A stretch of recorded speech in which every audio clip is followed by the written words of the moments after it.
A man stumbled through the door of Eden's coffee shop, blood dripping from his split lip onto her clean floor. His shirt was torn, his breathing ragged. Eden didn't scream. She didn't freeze. Instead, she rushed forward, her hands already reaching for the first aid kit beneath the counter. "Sit," she said gently, guiding him to the nearest chair. Her voice was warm, steady, like sunlight breaking through storm clouds. The man's eyes were wild with fear, darting toward the window every few seconds. "They're coming. They'll find me." Eden pressed a clean towel against his bleeding forehead. "You're safe now. I promise."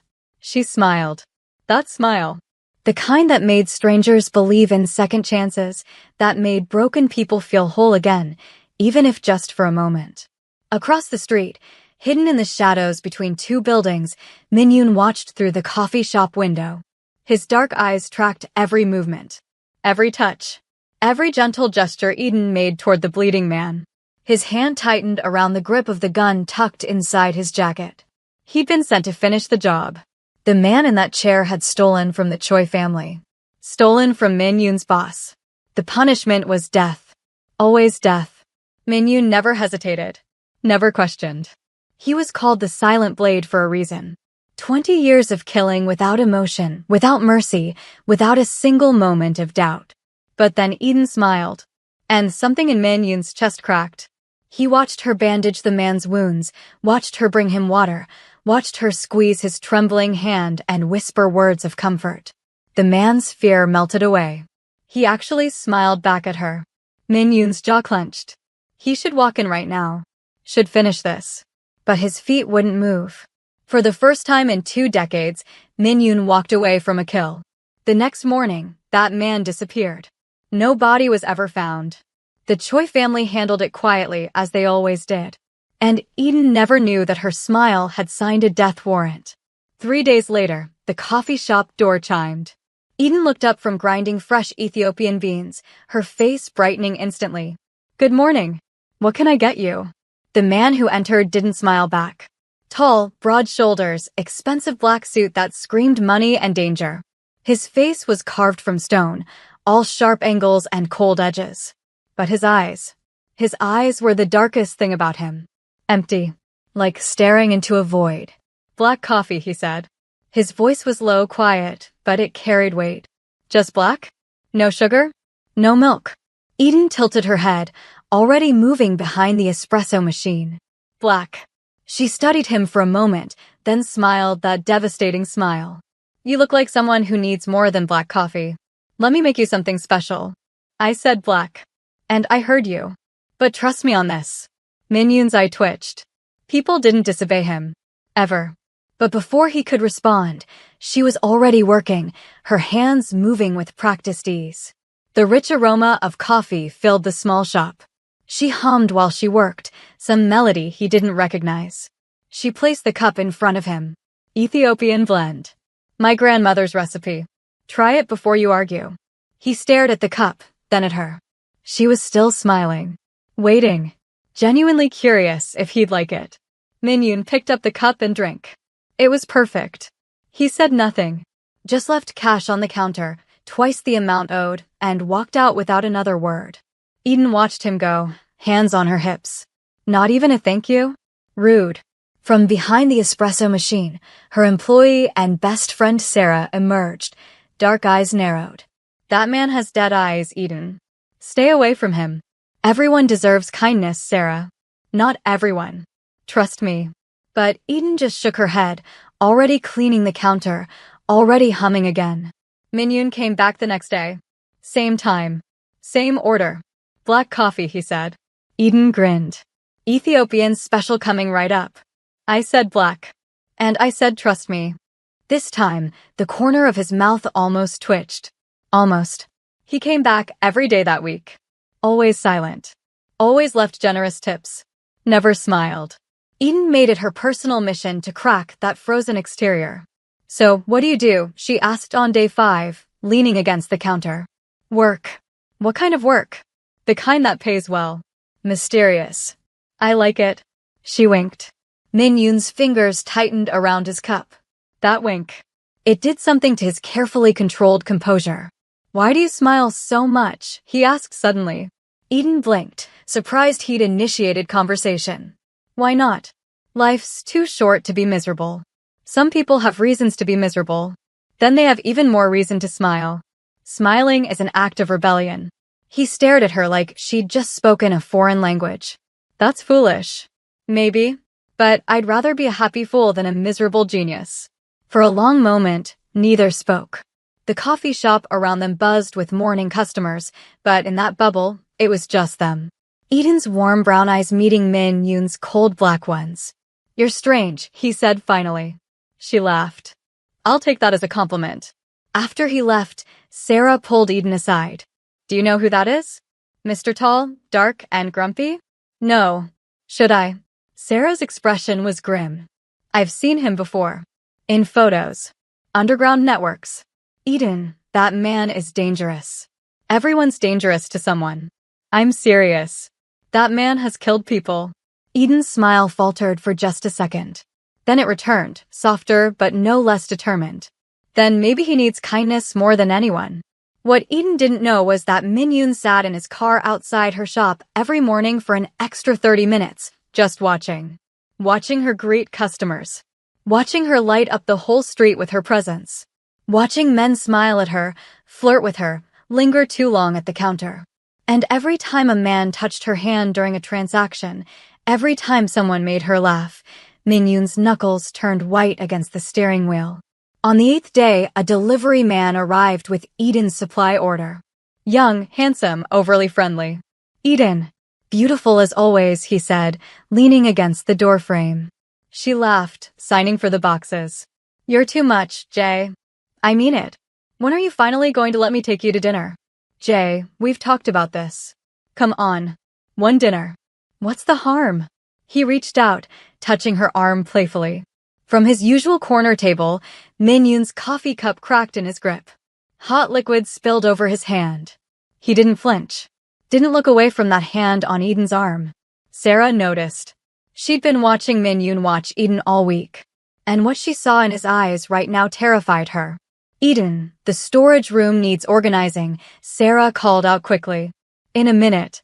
Now, please." Eden caught the urgency in Sarah's tone. She excused herself, leaving Jay to unload boxes by himself. Min Yoon stood, walked to the door, stopped beside the delivery man. "She's busy," Min Yoon said quietly. Jay looked up, irritated. "Who are you, her boyfriend?" "No." "Then mind your business." Min Yoon leaned in close, his voice dropping to a whisper that only Jay could hear. "Touch her again, and you'll need new hands." The temperature in the room seemed to drop 10 degrees. Jay's face went pale. He saw something in Min Yoon's eyes, something primal and terrifying, and every instinct screamed at him to run. He grabbed his clipboard and practically sprinted out the door. Eden emerged from the storage room. "Where'd Jay go?" "Emergency," Sarah said quickly. He had to leave. Eden frowned but shrugged. Min Yoon was back at his table, sipping his coffee like nothing had happened. But Sarah saw his eyes. Still locked on the door. Still burning with something dark and possessive. The next morning, a different delivery person showed up. Eden asked about Jay. "He quit," the new guy said. "Took a job in Busan. Left last night." Eden's brow furrowed. "That's sudden." After the delivery guy left, Sarah pulled Eden into the back. "This is the third one." "Third what?" "Third person who's gotten close to you and suddenly disappeared." "What are you talking about?" Sarah counted on her fingers. "The regular who asked you out last week? Transferred to the States. The guy who brought you flowers? Moved back to his hometown. Now Jay?" "Eden, something's wrong." "You're being paranoid." "Am I? Or are you being blind?" Eden wanted to argue, but doubt crept in. She thought about the pattern. About Min Yoon's constant presence. About the way he watched everything, everyone. That evening, after closing, Eden cleaned the last table. She was alone. Sarah had left early. The street outside was dark, quiet. The door chimed. Min Yoon stepped inside. "We're closed," Eden said, but her voice wavered. He locked the door behind him. Turned the sign to closed. Eden's heart hammered. "What are you doing?" He walked toward her slowly. Deliberately. like a predator stalking prey. Are you following me?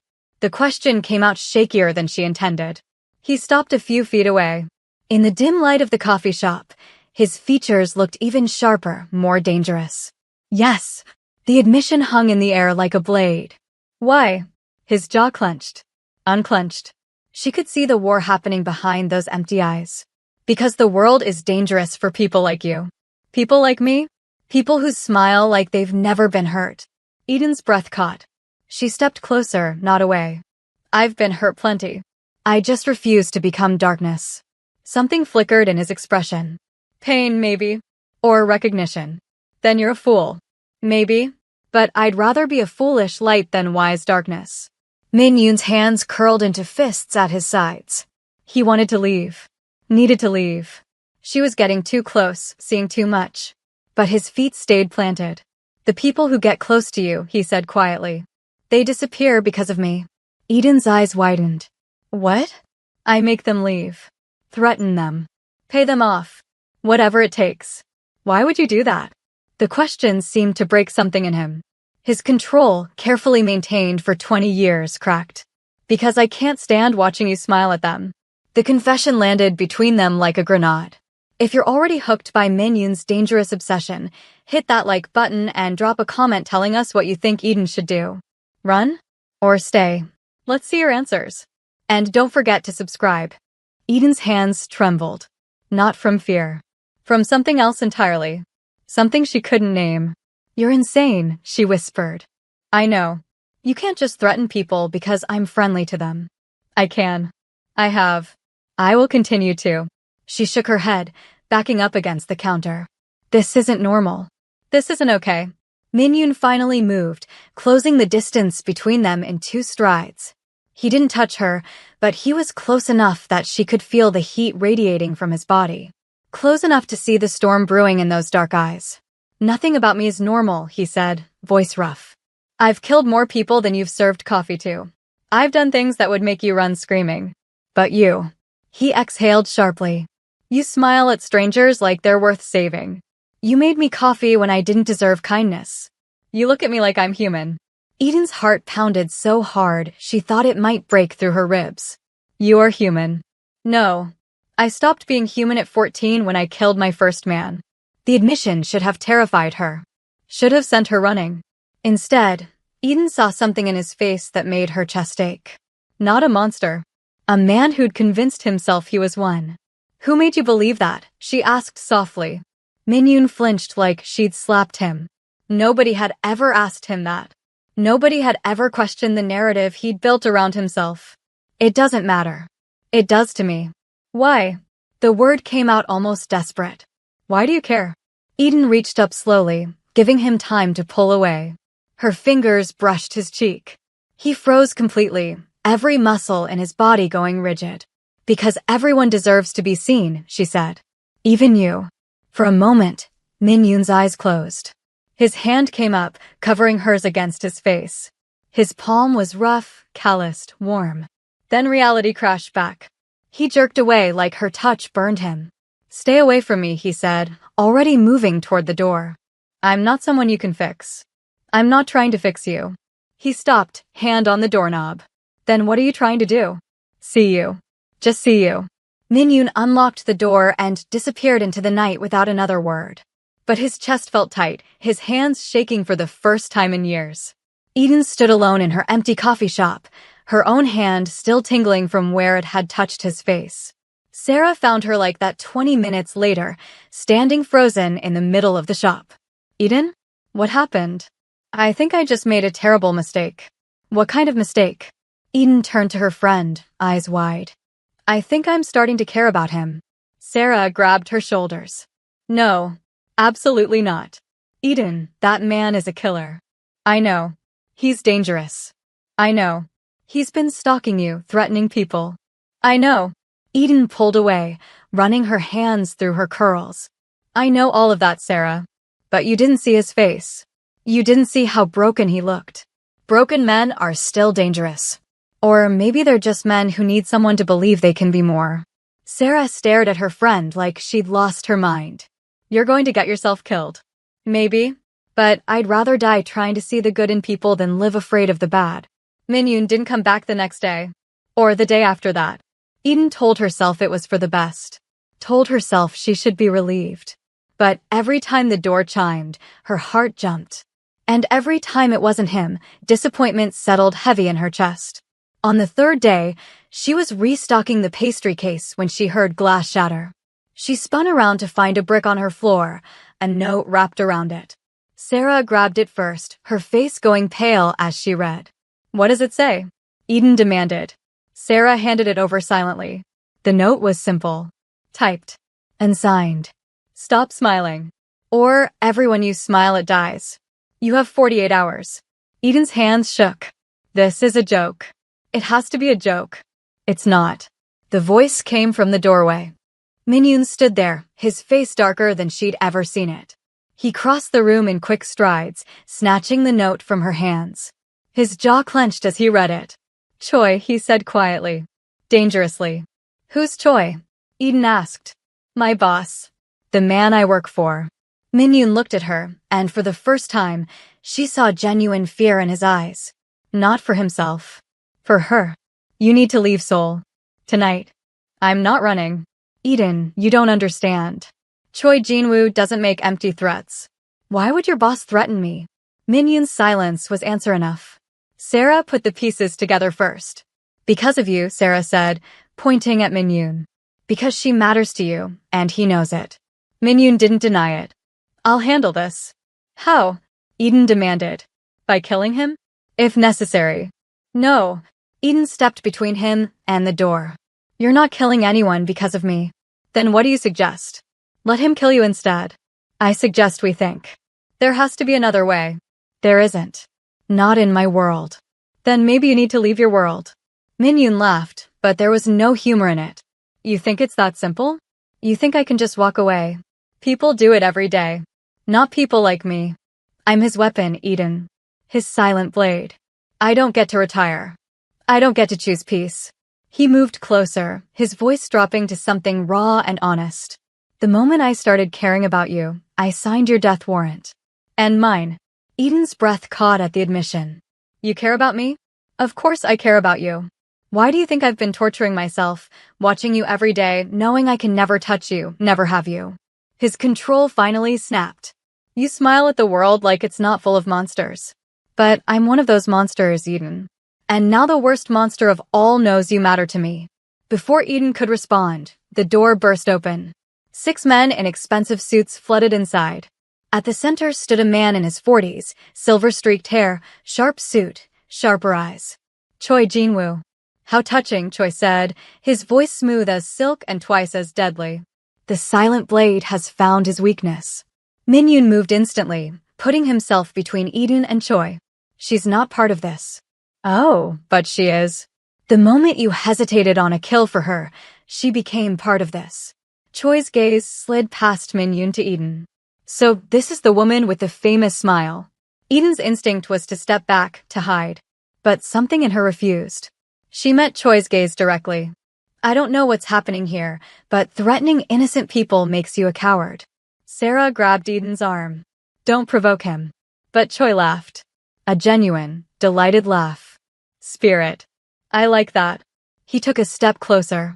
Min-yoon's hand moved inside his jacket, toward his gun. Choi warned. "You pull that gun and my men kill everyone in the shop. Including your precious coffee girl." Min-yoon's hand stilled, but his body remained coiled, ready to strike. Choi circled them slowly, like a shark testing the water. "I have a proposal. For you, miss." "Eden." "Eden Hiley." "Eden. Beautiful name. Ethiopian, yes? I can smell it in the coffee." He gestured around the shop. "You've built something lovely here. It would be a shame if it burned down." "What do you want?" Eden asked, voice steadier than she felt. "Simple. Leave Seoul. Tonight. Disappear. Never contact Min-yoon again. Do this, and everyone you care about lives." "And if I don't?" Choi's smile turned cold. "Then I'll kill everyone who's ever seen that smile. Your customers. Your friends. Your family back in Addis Ababa. Yes, I know about them. I know everything." Eden felt the blood drain from her face. Sarah's grip on her arm tightened. She'll go, Minion said. Give me your word she'll be safe and she'll leave. No. Eden pulled away from Sarah, stepping forward. I'm not leaving. Eden, Minion started. I'm not running because some criminal threatens me. I left Ethiopia to escape fear. I'm not doing it again. Choi's eyebrows rose. Brave. Foolish, but brave. He turned to Min-yoon. You've really chosen her? Over everything I've given you? The power, the money, the purpose. Yes. The single word hung in the air like a guillotine blade. Choi's expression hardened. Then you've chosen death. Both of you. He snapped his fingers. His men moved forward. Min-yoon pulled his gun. Everything happened at once. Sarah screamed. Eden lunged forward. A shot rang out. But it wasn't from Min-yoon's gun. Choi staggered back, clutching his shoulder. His men drew weapons, chaos erupting in the small coffee shop. Min-yoon grabbed Eden, shoving her behind the counter. Stay down. More gunfire. Glass shattering. Sarah crawling toward them, tears streaming down her face. Min-yoon returned fire with lethal precision. 3 of Choi's men dropped. The others scattered, dragging their wounded boss toward the door. This isn't over. Choi shouted, blood spreading across his expensive suit. I'll burn everything you love to the ground, Min-yoon. Starting with her. Then they were gone, tires squealing as cars sped away. The coffee shop fell silent except for Eden's ragged breathing and Sarah's quiet sobbing. Min-yoon turned to find Eden staring at him, eyes wide with shock. He'd just killed 3 men in front of her. Shattered the peaceful world she'd built. I'm sorry, he said quietly. I'm so sorry. But Eden surprised him. She stood up, walked over, and threw her arms around him. Min-yoon froze, unsure what to do. His hands hovered at her sides, not quite touching. You saved us, she whispered against his chest. Slowly, carefully, his arms came around her. For the first time since he was 14 years old, Min-yoon held someone gently. The police came. Then left. Money exchanged hands. Stories were arranged. In Seoul's underworld, violence was negotiated, not prosecuted. By midnight, Eden sat in Min-yoon's car, watching her coffee shop disappear in the rearview mirror. Sarah had gone to stay with relatives across the city. And Eden was being taken to the one place Choi wouldn't immediately strike. Min-yoon's apartment. The penthouse was exactly what she expected. Minimalist. Cold. Expensive. Floor-to-ceiling windows overlooking Seoul's glittering skyline. But no photographs. No personal items. No warmth. You can take the bedroom, Min-yoon said, his voice carefully neutral. I'll sleep on the couch. Eden turned to face him. Her hands were still shaking. Not from fear of what happened, but from the reality of what this meant. He's going to kill us, isn't he? Min-yoon set his gun on the counter. He's going to try. Because you chose me. Yes. Then unchoose me. Eden's voice cracked. Go back to him. Tell him I meant nothing. Tell him whatever he needs to hear. Just make this stop. Min-yoon crossed the room in 3 strides, gripping her shoulders. I can't. Why not? Because you're the first real thing I've felt in 20 years. His voice was rough, desperate. Because when you smile, I remember what it feels like to be human. Because I've killed 53 people, and not one of them haunts me, but the thought of you dying tears me apart. Tears spilled down Eden's cheeks. I don't want you to die for me. Then we find another way. What other way? He runs half of Seoul. Then I kill him first. And become exactly what he made you? Eden shook her head. No. There has to be another way. Min-yoon's hands slid from her shoulders to cup her face, thumbs brushing away her tears. In my world, there is no other way. Violence is the only language men like Choi understand. Then teach me your world. Help me understand. Eden's hands came up to cover his. Because I'm not leaving you. And I'm not running. So we either find a solution together or we go down together. Something broke in Min-yoon's expression. Years of control, of keeping everyone at arm's length shattered. He leaned down, resting his forehead against hers. You're going to get yourself killed, he whispered. Probably. But at least I'll die having lived. They stood like that for a long moment, breathing each other's air, Seoul's lights twinkling behind them like fallen stars. Then Min-yoon's phone rang. He pulled away reluctantly, checking the screen. His expression darkened. It's him. Eden straightened. Answer it. Put it on speaker. Min-yoon hesitated, then did as she asked. Choi's voice filled the apartment, smooth despite the pain he must be in. Min-yoon, you shot me. I'm almost impressed. You threatened her. And you chose her over your family. Over everything I built you into. A pause. Tell me, does she know what you really are? Have you told her about the journalist? The one who tried to expose our operations?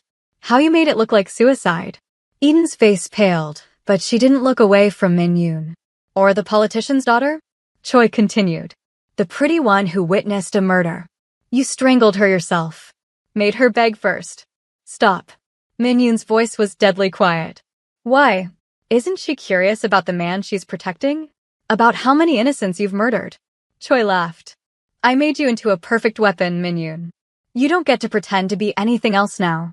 Eden reached out, taking Min-yoon's free hand.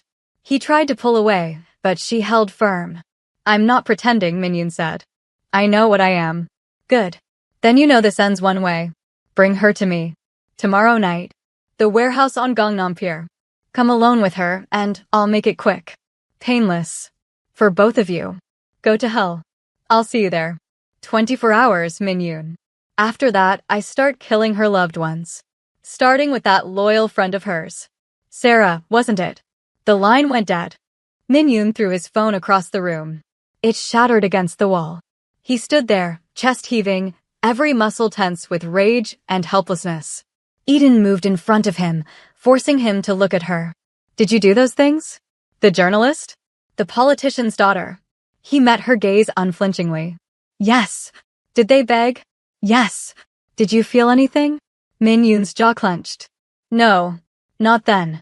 I was good at not feeling. It's what made me valuable. And now? Now I feel everything. And it's destroying me. Eden's hands slid up his chest, around his neck. Good. Feel it. All of it. Because that's what makes you human. I don't deserve your forgiveness. I'm not offering forgiveness. I'm offering understanding. She pulled him closer. You were a child when this started. Someone made you into this. That doesn't erase what you've done, but it means you can choose to be something different. It's too late for that. It's never too late. Min-yoon's control finally shattered completely.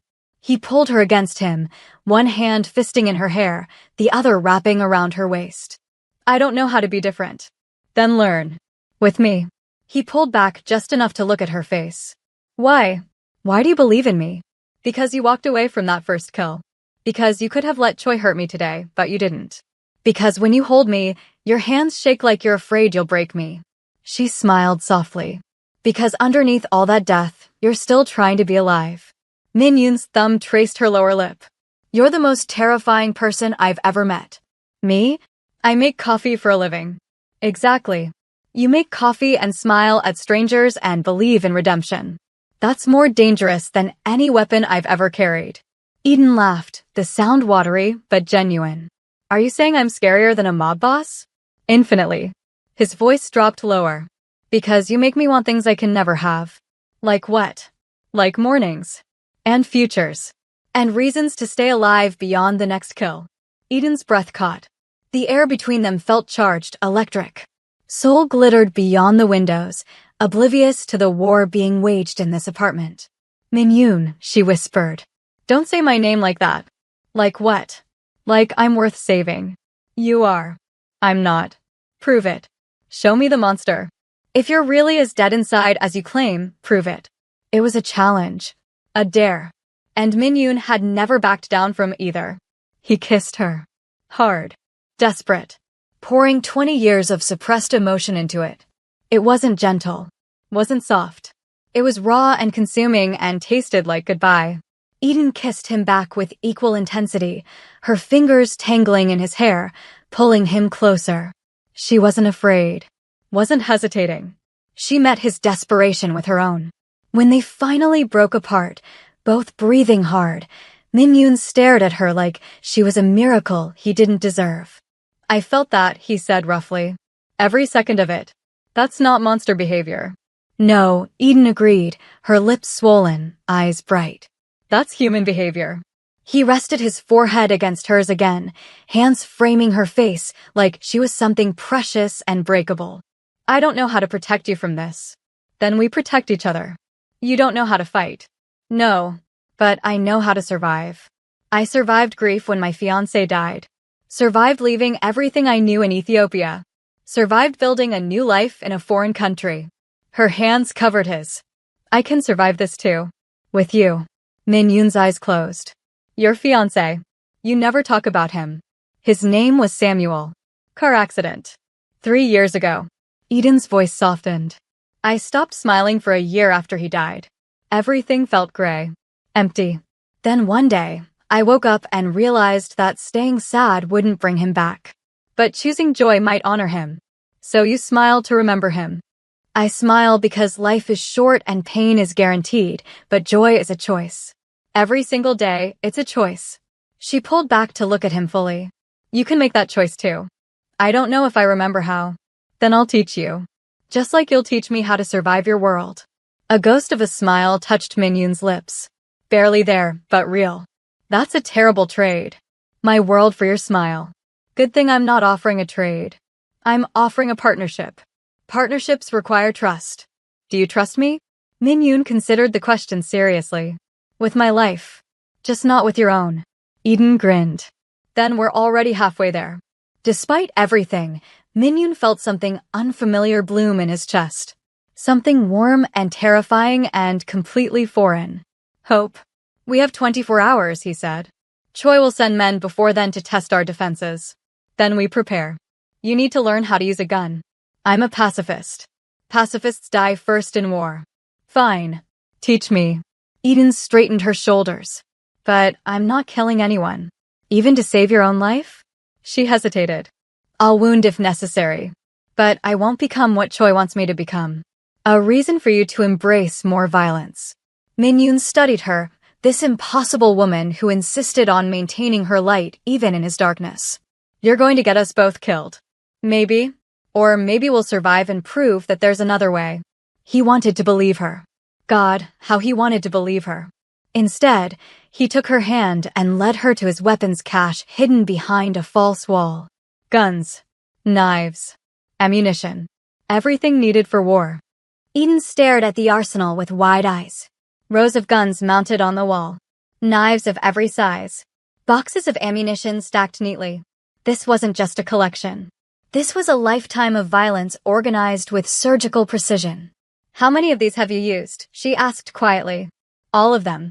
She reached out, fingers hovering over a particularly wicked-looking blade. And this one. That's for close work. When you need silence. Silence. Eden's hand dropped. You mean when you need someone to die without screaming? Min Yoon didn't flinch from the accusation in her tone. Yes. She turned to face him, searching his expression. Do you regret any of it? I didn't. Not until I met you. He pulled a smaller handgun from the wall, checking the chamber with practiced ease. Now I regret all of it.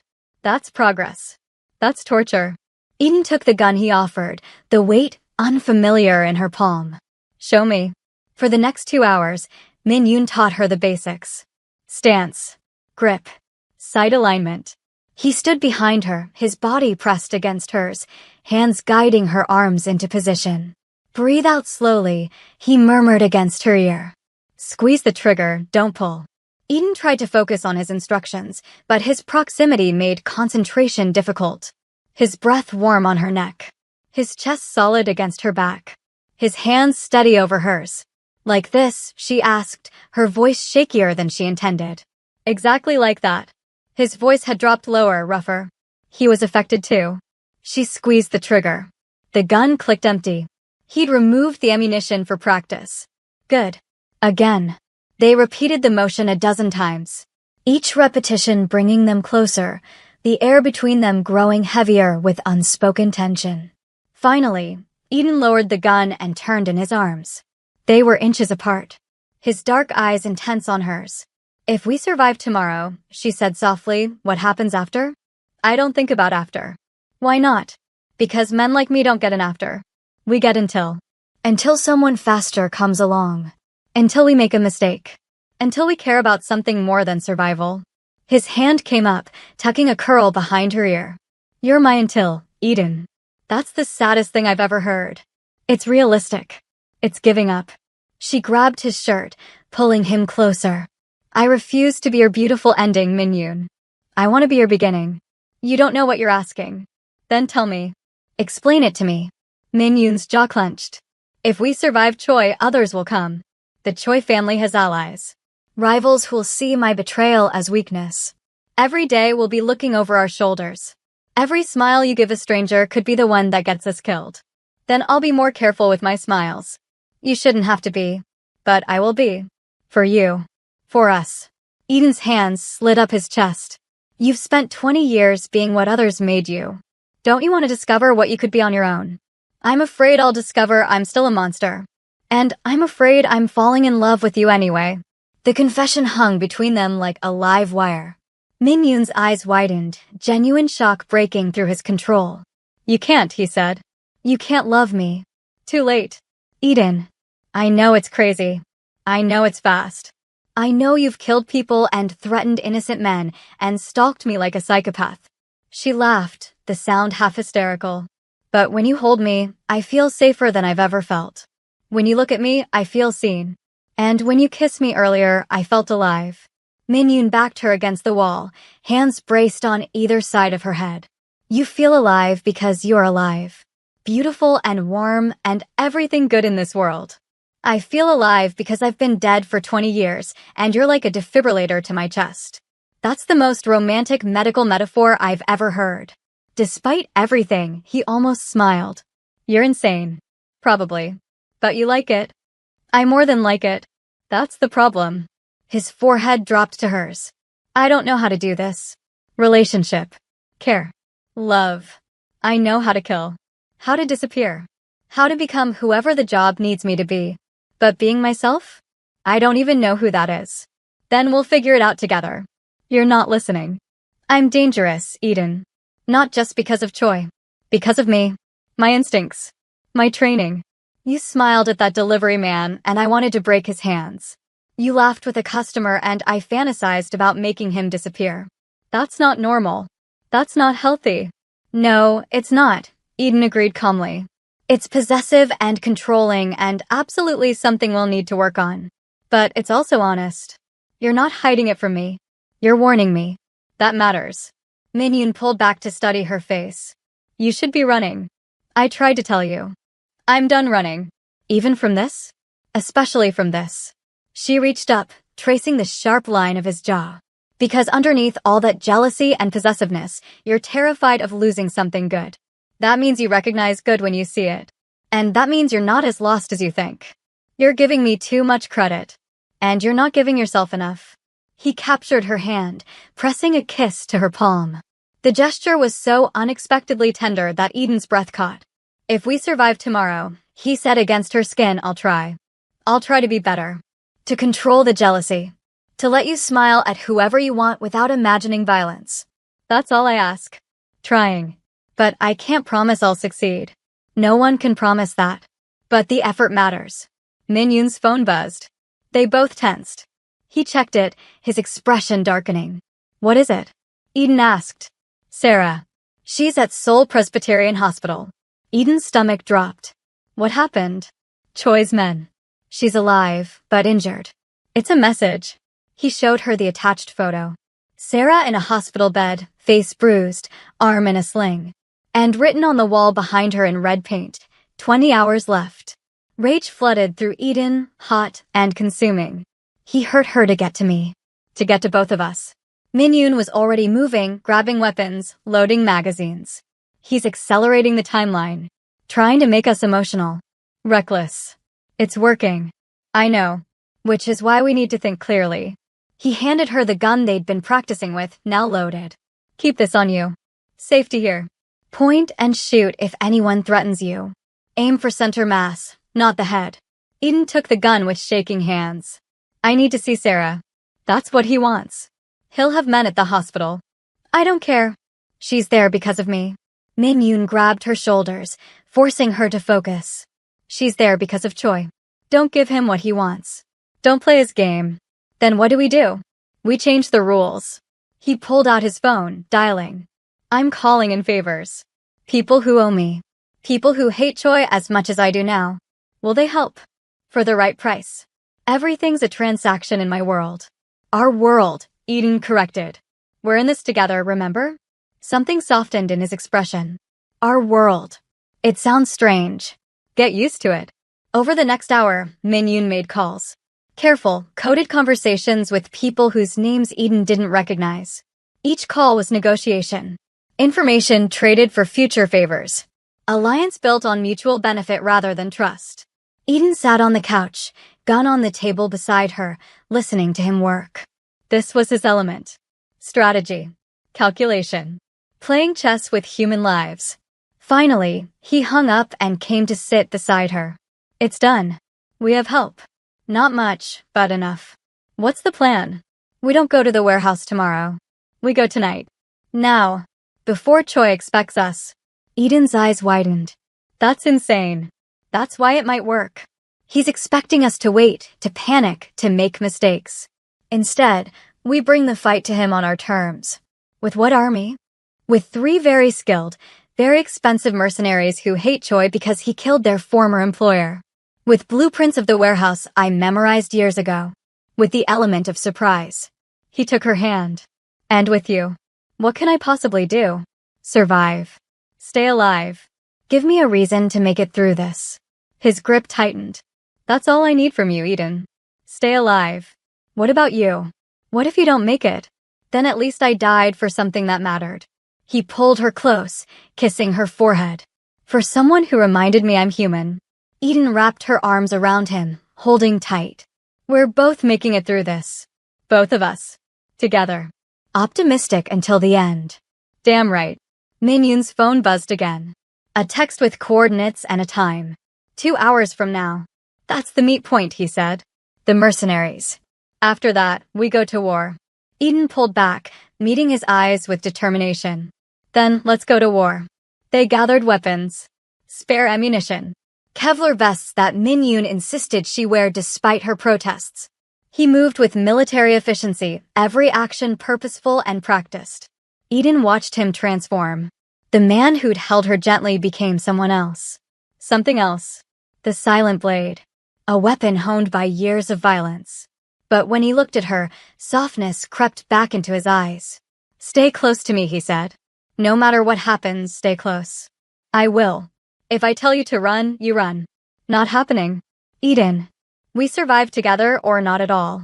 That's the deal. The meeting point was an abandoned subway station on Seoul's outskirts. Graffiti covered the walls. Water dripped from cracked ceilings. The perfect place for deals made in darkness. 3 figures emerged from the shadows as Min-yoon and Eden descended the broken escalator. 2 men and 1 woman. All carrying enough weapons to start a small war. Min-yoon, the woman said, her voice accented with Russian inflection. Heard you finally grew a conscience. Didn't believe it until now. Nadia. Min-yoon nodded respectfully. Thanks for coming. Don't thank me. You're paying premium rates for this insanity. Her sharp eyes fixed on Eden. So this is the woman worth dying for? Eden stepped forward, extending her hand. Eden highly. And I'd prefer if nobody died tonight. Nadia's eyebrows rose. She looked at Min-yoon. She's serious? Unfortunately. I like her. Nadia shook Eden's hand firmly. But sweetness won't save you from Choi's men. They're trained to kill without hesitation. Then it's good I have all of you. The taller of the 2 men chuckled darkly. Optimist. Those don't last long in our business. Good thing I'm not in your business, Eden replied evenly. Min-yoon made introductions. Nadia, former Russian intelligence. Marcus, ex-Navy SEAL gone private. And Jean, a Korean specialist in extraction and demolitions. The warehouse has 3 entrances, Min-yoon explained, pulling up blueprints on his phone. Main door here. Loading dock. And a ventilation shaft that leads to the basement office where Choi will be. Let me guess, Marcus said. You want the girl to wait in the car like a good civilian? No, Eden and Min-yoon said simultaneously. Marcus grinned. Interesting. She stays with me, Min-yoon continued. Goes where I go. Non-negotiable. Nadia studied them both with calculating eyes. You love her. It wasn't a question. Min-yoon didn't deny it. Love makes you weak, Jean observed. Or gives you something worth fighting for, Eden countered. Pretty words. Let's see if they stop bullets. But Jean smiled slightly, approving. The plan was simple but brutal. Marcus and Jean would hit the main entrance hard and loud, drawing most of Choi's security. Nadia would take the loading dock, cutting off escape routes. And Min-yoon would take Eden through the ventilation shaft directly to Choi. What's to stop him from killing you both the moment you appear? Nadia asked. His ego, Min-yoon replied. He'll want to talk first. Wants to understand why his perfect weapon broke. He'll monologue, threaten, try to psychological warfare. That's when we strike. And if he just shoots you, then make sure you get Eden out. No, Eden said firmly. If he shoots you, I'm staying. Eden. I mean it, Min-yoon. I told you. Together or not at all. The mercenaries exchanged glances. Nadia spoke first. I'm changing my rate. This level of crazy deserves combat pay. 20 minutes later, they approached the warehouse. Dark. Seemingly empty. But Min-yoon knew better. Choi would have at least 20 men inside. Maybe more. Marcus and Jean split off, disappearing into the night. Nadia gave Eden one last assessing look. If you survive this, look me up. I'll teach you to shoot properly. If I survive this, I'm never touching a gun again. Famous last words. Nadia vanished toward the loading dock. Min-yoon led Eden around the perimeter to the ventilation shaft. Rusted metal. Barely wide enough for a person. He pried it open with a crowbar. You'll go first, he said. I'll be right behind you. 15 feet down, then straight ahead. The shaft opens into the basement ceiling. There's a drop of about 8 feet. Eden peered into the darkness. I'm afraid of heights. That's the least of our problems tonight. Fair point. She took a deep breath. Okay, I can do this. Min-yoon caught her hand before she climbed in. Eden, if something goes wrong, nothing will go wrong. But if it does, I need you to know. He pulled her close, kissing her hard and desperate. I need you to know that you saved me. Even if we don't make it out, you saved me. Tears pricked Eden's eyes. We're making it out. Both of us. And then you're taking me on a proper date. Coffee shop owner and reformed assassin. Very normal. Despite everything, Min-yoon smiled. A real smile. Small, but genuine. Deal. Eden climbed into the shaft. The metal was cold, slick with condensation. She crawled forward in near total darkness, Min-yoon's steady breathing behind her the only thing keeping panic at bay. Then gunfire erupted above them. Marcus and Jin's entrance. Loud. Explosive. Perfect. Keep moving, Min-yoon urged. They'll be distracted now. Eden's hands scraped against sharp metal. Her knees ached. But she pushed forward until she reached the drop point. Below, through a rusty grate, she could see Choi's office. Expensive furniture. Computers. And Choi himself, standing by the window, watching the chaos outside with cold amusement. 3 guards stood with him, all armed. Min-yoon positioned himself beside Eden, peering through the grate. He pulled out his phone, texting Nadia. 30 seconds, the reply came. When I say go, we drop together. Aim for the desk. It'll provide cover. His voice was barely a whisper. Eden nodded, her heart hammering so hard she thought it might burst. On 3. 1. 2. An explosion rocked the warehouse. Nadia's work. The lights flickered and died, emergency systems kicking in with dim red lighting. 3. Min-yoon kicked the grate. It crashed down. They dropped together into chaos. Eden hit the desk hard, pain shooting through her shoulder. Min-yoon landed in a crouch, gun already firing. 2 guards dropped before they could react. The 3rd managed to shoot back, bullets tearing through the desk inches from Eden's head. Min-yoon moved like liquid death, rolling left, firing twice. The 3rd guard fell. Choi stood unfazed by the window, hands behind his back. Impressive entrance. I taught you well. You taught me how to kill. Eden taught me how to live. Touching. Choi turned slowly. His shoulder was bandaged where Min-yoon had shot him earlier, but he showed no sign of pain. And yet here you are, killing again. She hasn't changed you as much as you think. I'm killing to protect. Not for money. Not for power. That's the difference. Eden stood slowly, gun in her shaking hands. Choi's eyes fixed on her with unsettling intensity. The famous smile. Let's see it now, when your life hangs in the balance. Go to hell, Eden said. Choi laughed. Even better. Spirit. I do appreciate Spirit. He pulled a gun from behind his back with his good hand. But Spirit doesn't stop bullets. Neither does arrogance. Nadia's voice came from the doorway. She stood there, gun trained on Choi. Drop it. More gunfire outside. Shouting. The sounds of Min Yoon's plan working. Choi's eyes narrowed. You brought mercenaries. Expensive choice. Worth every one, Min Yoon replied. Perhaps. But you've made a critical error. Choi's smile turned vicious. You assumed I was alone. The office doors burst open. Not from Nadia's side. From a hidden entrance behind the bookshelf. 6 more guards flooded in. Nadia opened fire. Min Yoon shoved Eden behind the overturned desk, joining the fight. The small office became a war zone. Bullets shredded furniture. Glass shattered. Eden pressed herself flat, hands over her ears. The gun Min Yoon had given her clutched uselessly in her grip. She saw Min Yoon moving with lethal precision. Saw Nadia take down 3 men with brutal efficiency. Saw bodies falling. Then she saw Choi. Moving while everyone was distracted. Moving toward the door. Escaping. Eden didn't think. She jumped up, raising her gun. Stop. Choi paused, turning to look at her with genuine surprise. Are you really going to shoot me, coffee girl? Her hands shook. Every instinct screamed to lower the gun. To not become this. To not cross this line. Eden, don't. Min Yoon's voice cut through the chaos. Choi took a step toward her. You're not a killer. You make people smile. You serve coffee and believe in redemption. Another step. You don't have it in you. Eden's finger trembled on the trigger. He was right. She wasn't a killer. Didn't want to be. Taking a life, even one as rotten as Choi's, would change her forever. But then she thought of Sarah in that hospital bed. Of the journalist who begged before dying. Of the politician's daughter. Of every person Choi had destroyed. Of Min Yoon, trying so hard to be better.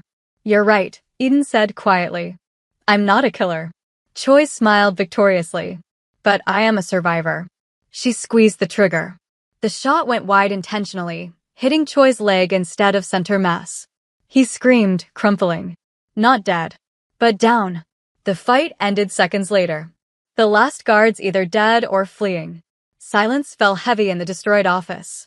Min Yoon crossed to Eden in 3 strides, taking the gun gently from her trembling hands. You okay? I shot someone. Her voice sounded distant to her own ears. I actually shot someone. You did what you had to do. I didn't kill him. I know. Min Yoon pulled her against his chest. I know, and I love you for it. The words landed between them like a grenade. Eden pulled back, staring up at him. What did you say? Min Yoon's expression was raw, vulnerable, terrified. I said I love you. I don't know how. Don't know when it happened exactly. But somewhere between your smile and your stubbornness and your complete refusal to let me stay in darkness, I fell in love with you. Tears streamed down Eden's face. That's the best timing for a confession ever. Middle of a war zone, covered in dust, after I just shot someone. Should I have waited? Absolutely not. She grabbed his tactical vest, pulling him down into a kiss. Desperate. Relieved. Alive. The kiss broke when Nadia cleared her throat loudly. As touching as this is, we have a problem. Choi was crawling toward something. A panic button mounted under his desk. His finger reached it. Min Yoon fired. The button exploded in sparks. Choi's hand jerked back, missing by inches. That's connected to every Choi family operative in Seoul, Nadia said. If he'd pressed it, we'd have 50 men here in minutes. Then we move. Now. Min Yoon hauled Choi up by his collar. The older man hissed in pain, blood soaking through his pant leg where Eden's bullet had struck. You think this ends here? Choi spat. You think killing me solves anything? The family will hunt you forever. I'm not killing you, Min Yoon said coldly. That would be too easy. He pulled out his phone, dialing. Detective Park? It's Min Yoon. I have a gift for you. Everything you need to dismantle the Choi organization. Ledgers, records, names. And the man himself. A pause. Yes, I'll testify. Full immunity for the woman. Non-negotiable. Choi's face went pale. You're turning state's witness? You'll never survive it. Probably not. But at least I'll die clean. Sirens wailed in the distance. Growing closer. Min-yoon had timed this perfectly. The police raid coordinated with their attack. Marcus appeared in the doorway, Jean behind him. Both bloodied but alive. We need to move. More hostiles incoming from the east. The police will handle them, Min-yoon said. He turned to Eden. There's a car waiting 2 blocks north.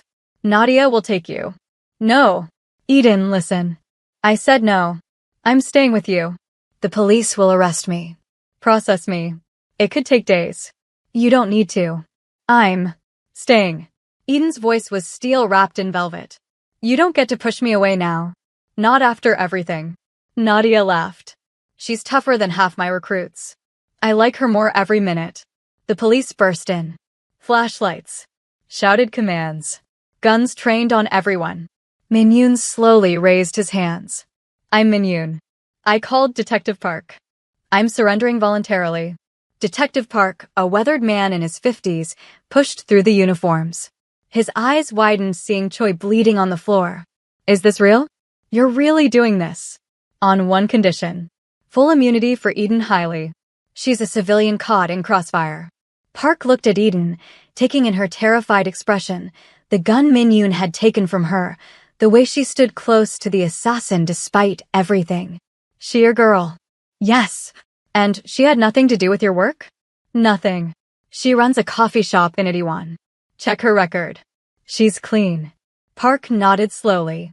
We'll need her statement, but immunity can be arranged. He gestured to his officers. Take Choi to the hospital under guard. Min-yoon goes to central booking. And someone get the woman a blanket. She's shaking.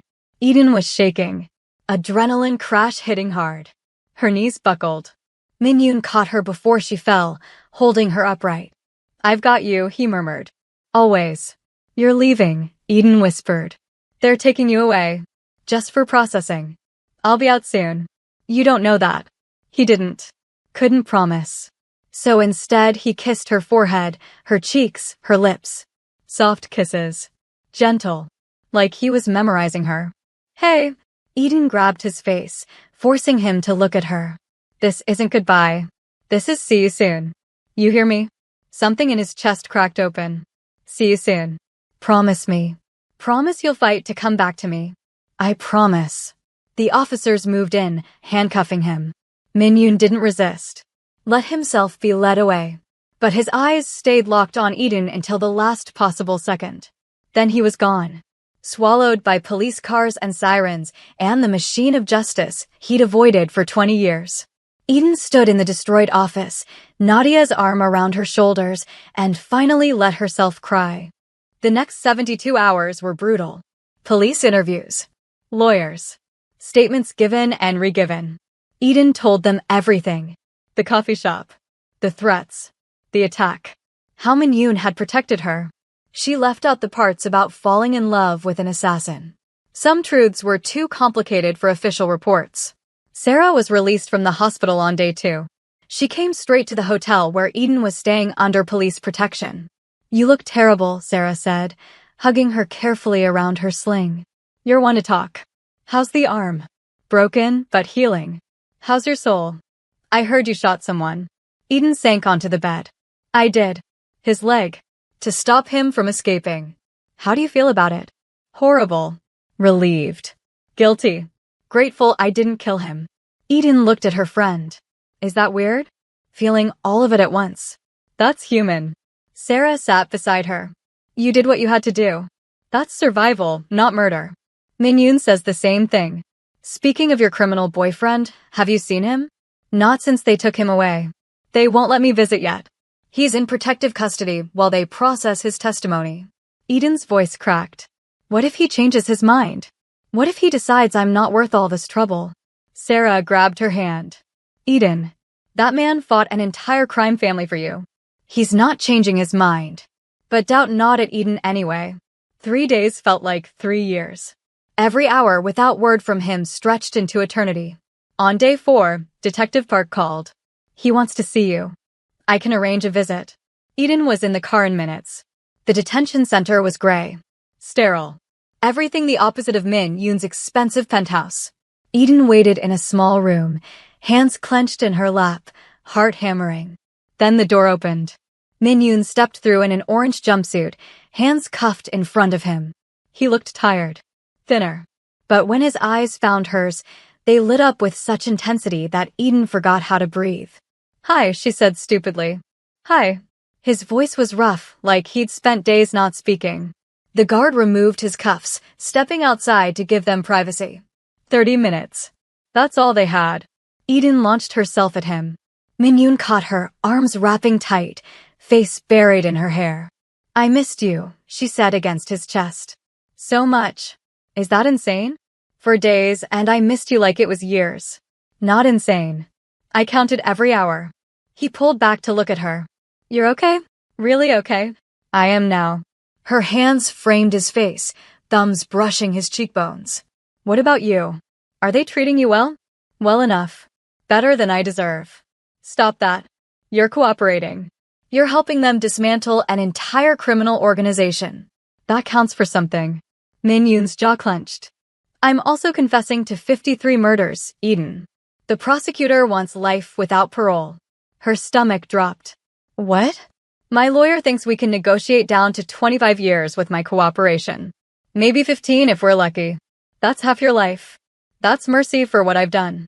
He cupped her face, wiping away tears she didn't realize were falling. "But it's worth it. Because you're safe. Sarah's safe. And Choi's empire is crumbling. I don't want you to go to prison." "I know. But it's the right thing." "Screw the right thing." Eden's voice broke. "I just found you. We just found each other. It's not fair. Life rarely is. Don't be philosophical. Be angry. Be something other than accepting." Min Yoon smiled sadly. "I spent 20 years being angry. It's exhausting. For the first time, I'm choosing peace.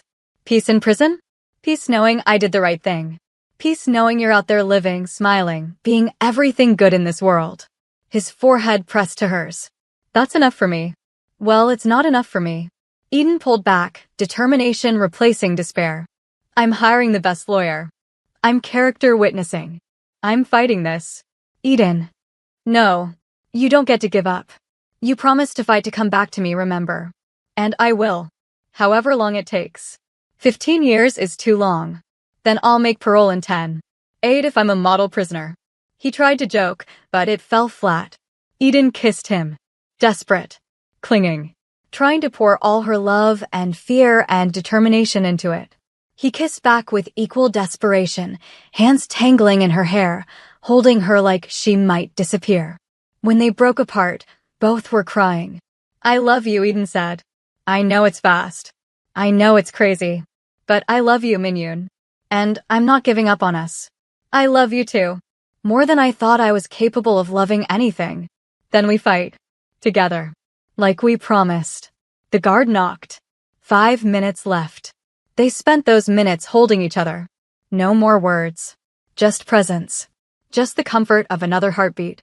When time was up and they pulled Min Yoon away again, Eden didn't cry. She stood tall, shoulders back, and smiled. That smile. The one that started everything. And Min Yoon smiled back. Small but real. A promise that this wasn't the end. Just a different kind of beginning. Outside, Detective Park was waiting. He'll go before the judge in a week. Sentencing hearing in a month if he pleads guilty. What are his chances? Park hesitated. Honestly? Not great. But his cooperation is unprecedented. And the prosecution knows that without his testimony, half these cases collapse. That's leverage. How much leverage? Maybe enough for 12 years instead of 25. With good behavior, out in 8. 8 years. Eden's heart sank. But she squared her shoulders. Then I'll wait 8 years. Park looked at her like she was crazy. You're young. You have your whole life ahead. You don't have to. I'm not leaving him. He didn't leave me when it mattered. I won't leave him now. The trial became Seoul's biggest story. News cameras everywhere. Headlines screaming about the Silent Blade's betrayal. The Choi family empire crumbling piece by piece as Min Yoon's testimony exposed decades of corruption. Eden attended every hearing. Front row. Every single day. She watched Min Yoon speak with calm precision, detailing horrors that made the courtroom gasp. Murders. Extortion. The systematic destruction of anyone who threatened Choi's power. He didn't hide from his crimes. Didn't make excuses. Just told the truth with unflinching honesty. The prosecution painted him as a monster. The defense argued he was a victim, groomed from childhood into violence. Both were partially right. But Eden saw something else. She saw a man choosing accountability, choosing truth, choosing a harder path because it was the right one. On day 12 of testimony, Min Yoon's lawyer called Eden to the stand. She walked to the witness box in a simple blue dress, hands steady despite her racing heart. Min Yoon's eyes tracked her every movement. Miss Hailey, the lawyer began. You run a coffee shop in Itaewon, correct? Yes. And you met the defendant when he came into your establishment? Yes. What was your first impression of Min Yoon? Eden looked directly at him. That he was the saddest person I'd ever seen. Murmurs rippled through the courtroom. The lawyer continued. Sad? Not dangerous? Not frightening. Those two. But mostly sad. Like someone who'd forgotten what it felt like to be happy. And you tried to make him happy? By serving him special coffee. I try to make everyone happy. That's kind of my thing. A few quiet laughs. But yes, he looked like someone who needed kindness. Even after you learned what he did for a living? Eden's voice didn't waver. Especially then. Because people who do terrible things for a living need kindness more than anyone. Need someone to remind them they're still human underneath. The prosecutor objected. Your Honor, the witness is not qualified to make psychological assessments. Sustained. Miss Hailey, please stick to facts. Eden nodded. The fact is, Min Yoon saved my life. Multiple times. When Choi threatened me, Min Yoon chose to protect me even though it cost him everything. That's not the action of a monster. That's the action of someone capable of change. But he killed 3 men in your coffee shop. The prosecutor interjected on cross-examination. How do you justify that? I don't have to justify it. They were trying to kill us. He defended us. There's a difference between murder and protection. Is there? When the defender is a trained assassin. Yes, because assassins kill for money. Min Yoon killed to keep me alive. One is business. The other is love. The word hung in the courtroom. The prosecutor's eyes narrowed. You're in love with the defendant? Eden met his gaze steadily. Yes. And you expect this court to believe your testimony isn't biased? My testimony is absolutely biased. I'm biased toward truth. Toward redemption. Toward the belief that people can change if given the chance. She looked at the judge. Min Yoon did horrible things. I'm not denying that. But he's trying to make it right. He's cooperating fully, exposing an entire criminal network, putting his own life at risk. That has to count for something. The prosecutor pushed harder. Tell me, Miss Hailey, if the defendant is released, do you honestly believe he won't kill again? Eden didn't hesitate. Yes, I believe that absolutely. Based on what? A few weeks of knowing him. Based on seeing him every day choose the harder path. Choose honesty over escape. Choose accountability over freedom. Her voice strengthened. Based on watching a man who spent 20 years shutting down every emotion relearn how to feel. How to cry. How to hope. That's not someone who's going to return to killing. That's someone fighting to be better. When Eden stepped down, Min Yoon's eyes followed her. His lawyer had coached him not to show emotion in court. But his control cracked. He mouthed 2 words, thank you. She smiled. That smile. And mouthed back, always. The trial lasted 6 weeks. During that time, Eden's coffee shop remained closed. She couldn't bring herself to return to it. Too many memories. Too much blood still staining the floor beneath fresh paint. Instead, she volunteered at a women's shelter. Taught English to refugees. Kept herself busy so she wouldn't fall apart. Sarah recovered fully, returning to work at a different cafe. She called Eden every night. The verdict's tomorrow, Sarah said on week 6. How are you holding up? I'm terrified. Whatever happens, we'll handle it. Will we? If they give him life, Sarah, I don't know if I can handle that. Then we handle it together. You and me. Like always. Eden smiled through tears. When did you stop hating him? I don't not hate him. But I see what he did for you. how he protected you. And I see how you look at him. Sarah paused. Love makes us do stupid things. Like waiting for convicted criminals. It's not stupid. It's a little stupid. But it's also beautiful. In a tragic, complicated way. The verdict came down on a rainy Thursday. The courtroom was packed. Eden sat behind Min-yoon, close enough to touch him if not for the barrier between them. The judge read for what felt like hours. Guilty on multiple counts. The crimes detailed again in clinical language that stripped away humanity. Then came sentencing. Min-yoon, you have committed heinous acts. Taken lives. Caused immeasurable suffering. The judge's voice was stern but not without compassion. However, your cooperation has been extraordinary. Your testimony has led to the arrest of 43 individuals and the seizure of assets worth billions. You have shown genuine remorse and taken full accountability. Eden held her breath. Therefore, I am sentencing you to 12 years in prison, with the possibility of parole after 8 years of good behavior. Eden's knees went weak with relief. 12 years. Not 15. Not 25. 12. Min-yoon's shoulders sagged. He'd been prepared for worse. However, the judge continued, given your cooperation and the extraordinary circumstances, I am recommending you serve your sentence in a minimum security facility with access to rehabilitation programs.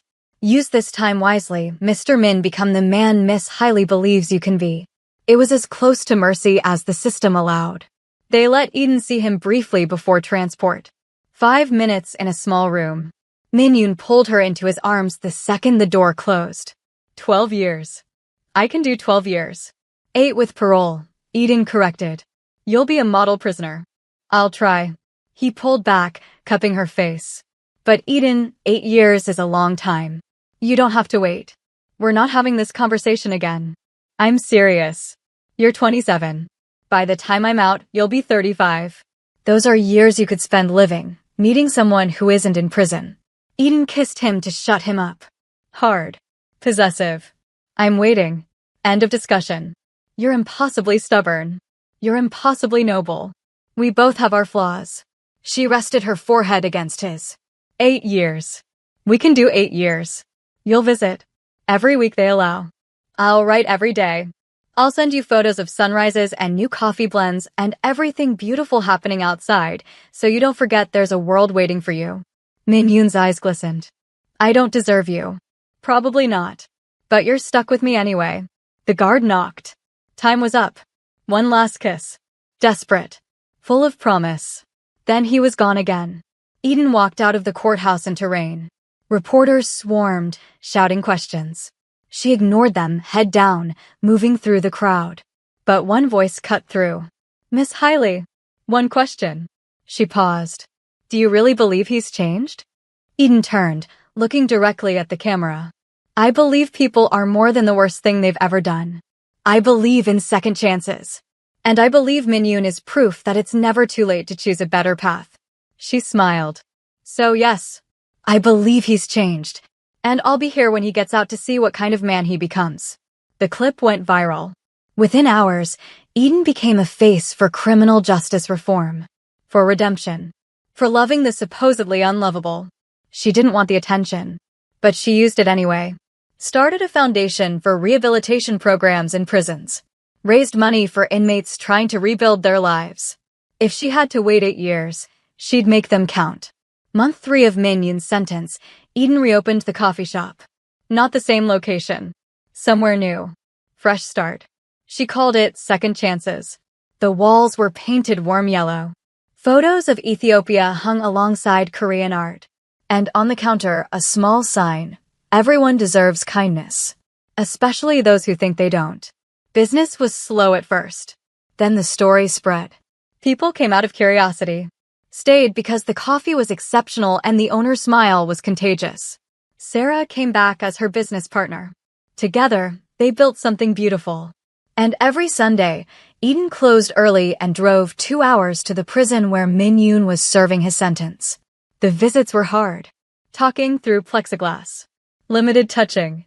Watching him struggle with confinement and guilt and the slow, painful work of rehabilitation. But every week, he smiled a little easier. Spoke a little lighter. Shared stories about his therapy sessions, the books he was reading, the woodworking class he'd joined. "I made you something," he said during month 7, holding up a small carved bird. "They let me mail it if you want it." Eden pressed her hand to the glass. "I want it. I want everything you make." "It's not very good. The wings are uneven." "It's perfect." "You're biased." "Absolutely." She grinned. "How's the therapy going?" Min Yoon's expression turned serious. "Hard. Dr. Kim makes me talk about things I've spent 20 years burying. Childhood. The first kill. All of it. Is it helping?" "I think so. I'm starting to understand why I became what I became. Understanding doesn't excuse it, but it helps me see how to be different. I'm proud of you." His voice cracked. "How? How can you be proud of me?" "Because you're doing the work. Because facing your past takes more courage than running from it. Because every day you choose to be better is a victory." Year 2 brought challenges. The media attention faded, but the reality of waiting settled in heavy and grinding. Eden threw herself into the coffee shop, into her foundation work, into anything that kept her busy. But nights were hardest. Alone in her apartment, Min Yoon's carved bird on her nightstand, she felt the weight of his absence like a physical ache. Sarah found her crying one evening, surrounded by letters Min Yoon had sent. Dozens of them. His handwriting getting steadier, more confident with each month. "Bad day?" Sarah asked, sitting beside her. "I miss him so much it hurts." "Is that pathetic?" "Missing a man I barely knew outside of Crisis. You know him better than anyone. Crisis shows who people really are." Sarah picked up one of the letters, reading. "Listen to this. Today in group therapy, we talked about love. I realized I spent 20 years afraid to feel anything because feeling meant weakness. But you taught me that feeling is strength. Thank you for that." "Eden, this man is pouring his heart out to you." "I know. But I want him here. I want to touch him. Hold him. Wake up next to him." Eden wiped her eyes. 2 years down. 6 to go. Some days that feels impossible. So take it one day at a time. 1 week. 1 visit. What if he gets out and realizes I'm not worth the wait? That the fantasy was better than the reality? Sarah grabbed her shoulders. "Stop. That man carved you a bird with uneven wings and was proud of it. He writes you every day. He's taking psychology courses in prison to understand himself better for you. He's not going anywhere." Eden nodded, trying to believe it. The next visit, Min Yoon noticed immediately. "You've been crying." "I'm fine. Don't lie to me." "Not through glass." His eyes searched hers. "What's wrong?" Eden sighed. "Just a hard week. Missing you. Doubting everything. Doubting us. Doubting whether I'm strong enough to do this for 6 more years." Min Yoon leaned forward, pressing his hand to the glass. Eden matched it on her side. "You are the strongest person I know. But if this is too much, if you need to walk away, don't." Eden's voice sharpened. "Don't you dare give me an easy out. I'm having a moment of weakness. That's allowed. It doesn't mean I'm leaving. I just don't want you to feel trapped. I'm not trapped. I'm choosing this. There's a difference." She softened. "But I need you to choose it too. To fight through the hard days the way I'm fighting through mine. I am. Every day. You're what keeps me going in here. Then we keep going. Together. Even when it's hard. Especially when it's hard." Something shifted in his expression. "I love you more than I did yesterday. Less than I will tomorrow." Eden's breath caught. "That's beautiful. Where'd you learn that?" "Poetry class. Turns out I'm terrible at poetry but good at stealing lines." He smiled, that small smile that still made her heart flip. "Teacher says I write like someone who's discovering emotions for the first time. You kind of are." "I know. It's terrifying and amazing, and I hate that you're not here to experience it with me. I'm experiencing it through your letters. Through these visits." "That's enough." "But was it?" That question haunted Eden as year 2 became year 3. The coffee shop thrived. Her foundation expanded. She won awards for her rehabilitation advocacy work. On paper, her life was successful, meaningful, full. But she went home alone every night. Friends tried setting her up on casual dates. Just dinner. Just conversation. "You're allowed to have a life." She refused every time. It felt like betrayal, even though Min Yoon had explicitly told her she shouldn't put her life on hold. Year 3, month 4, Min-yoon called her during his allotted phone time. His voice was strange. Tight. What's wrong? Eden asked immediately. There was an incident. A fight in the yard. Her stomach dropped. Are you hurt? No. But the other guy is. Badly. He paused. He came at me with a shank. I defended myself. But Eden, I didn't just stop him. I kept going. Guards had to pull me off. Oh God. I'm in solitary now. They're investigating. My parole, his voice broke. I might lose my parole eligibility. Eden's world tilted. No, you were defending yourself. Doesn't matter. I have a history. They're saying I used excessive force. That I reverted to old patterns. Did you? Silence. Then, quietly, I don't know. He came at me and something just switched. Muscle memory. Training. I became the silent blade again for 30 seconds, and it felt easy. Natural. Like I never left. Eden's eyes filled with tears. What are you saying? I'm saying maybe everyone was right. Maybe I can't change. Maybe the violence is too deep. Stop. Min-yoon, listen to me. You were attacked. You defended yourself. That doesn't mean you haven't changed. I could have killed him, Eden. Would have if the guards hadn't stopped me. That's not defense. That's trauma response. That's your body remembering how to survive. It doesn't erase 3 years of work. She pressed closer to the phone. Did you want to kill him? What? In that moment, when you were hitting him, did you want him dead? Min-yoon considered. No. I wanted him to stop. To not hurt me. He exhaled shakily. I was scared. That's why I kept going. I was terrified. Then that's different. The old you didn't feel fear. Didn't feel anything. The fact that you were scared means you're not the same person. The review board won't see it that way. Then I'll make them see it. I'll testify. I'll bring character witnesses. I'll fight this. Eden. No. You don't get to give up. Not now. Not after 3 years. We fight. Like we always do. The hearing took 2 months. Eden brought letters from Min-yoon's therapist, his woodworking instructor, other inmates who testified he'd become a mentor to younger prisoners. She brought Sarah, who spoke about the man she'd watched transform through letters and visits.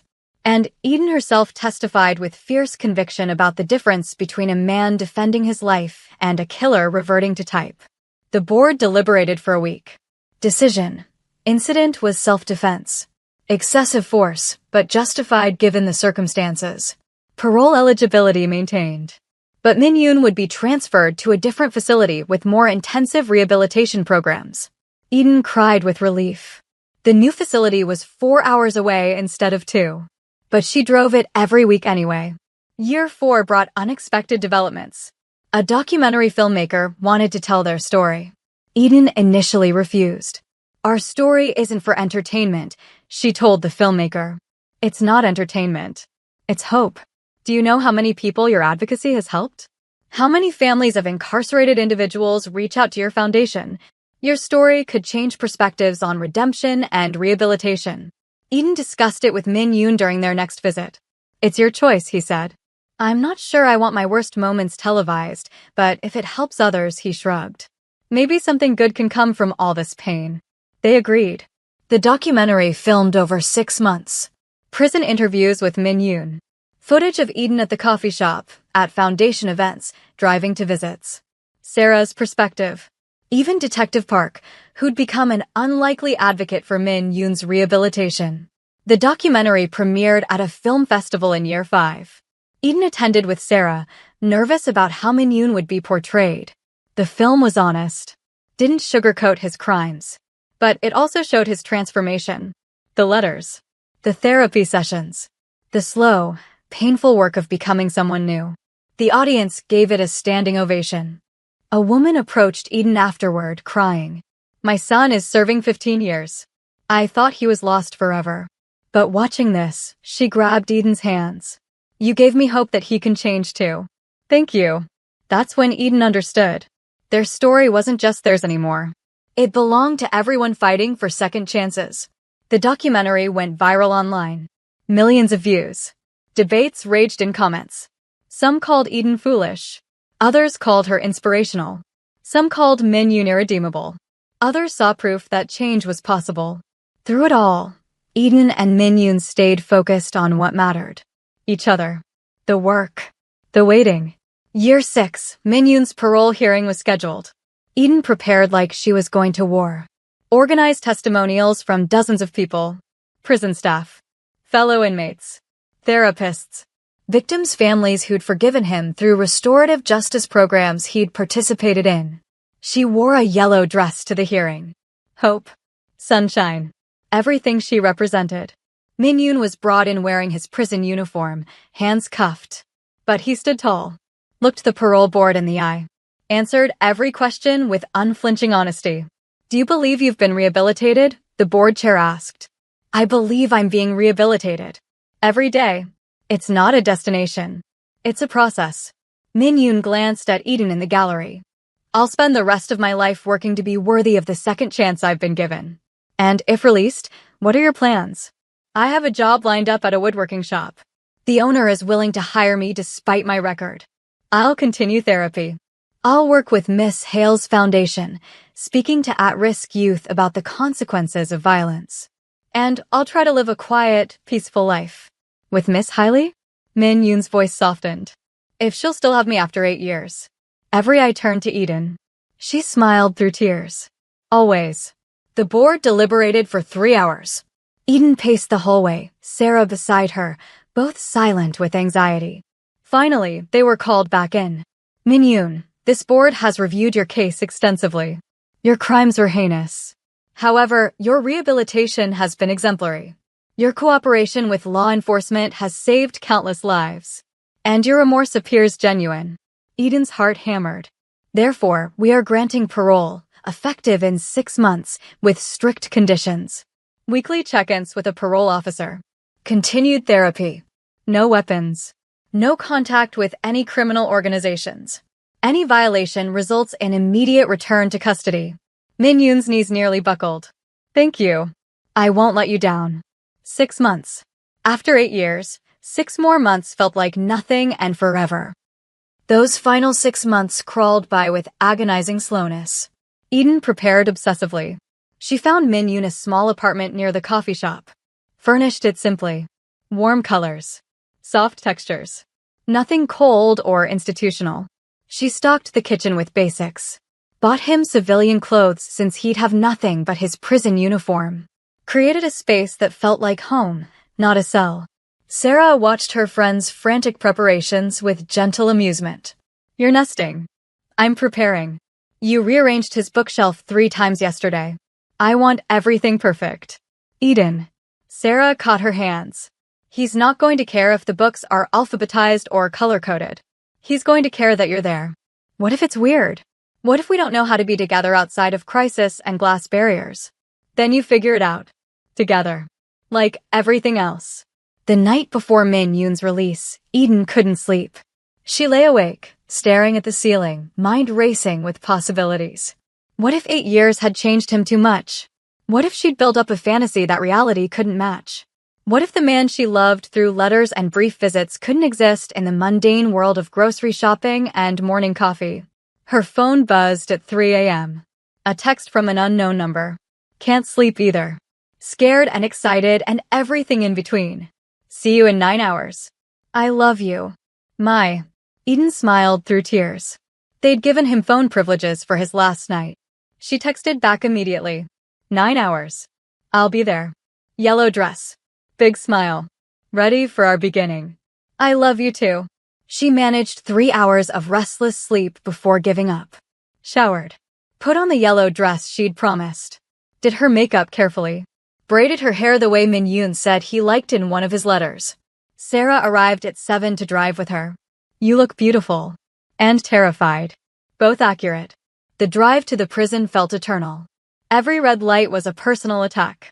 Every slow driver a conspiracy to keep them apart longer. They arrived 30 minutes early. Eden paced the parking lot, unable to sit still. What if he walks out and realizes this was a mistake? She asked for the 100th time. Then we deal with it. But he won't. Sarah squeezed her shoulder. That man has loved you through 8 years of hell. He's not changing his mind now. At exactly 9 a.m., the prison doors opened. Min-yoon stepped out into sunlight, holding a small box of belongings. He wore the clothes Eden had sent. Dark jeans. Simple gray sweater. He looked thinner than she remembered. Older. But his eyes, searching the parking lot frantically, were the same. They found her. Everything else disappeared. The prison. Sarah. The parking lot. The world. Eden ran. Min-yoon dropped his box and met her halfway. The collision was fierce. Desperate. 8 years of separation compressed into one embrace. He lifted her off the ground, face buried in her neck, shoulders shaking. "You're real," he whispered brokenly. "You're really here." "I'm here. I'm here." Eden held him tighter, feeling the solid warmth of him. No glass between them. No guards watching. Just them. "Finally. I've got you." They stood like that for long minutes, neither willing to let go first. When they finally pulled back, both were crying. Min-yoon's hands framed her face, thumbs wiping her tears. "You're more beautiful than I remembered. You're skinnier. We need to feed you." He laughed. Actually laughed. The sound rusty but genuine. "I've been dreaming about your Ethiopian coffee for 8 years. Then let's go home." Home. The word settled between them with weight and promise. Sarah drove, giving them the back seat.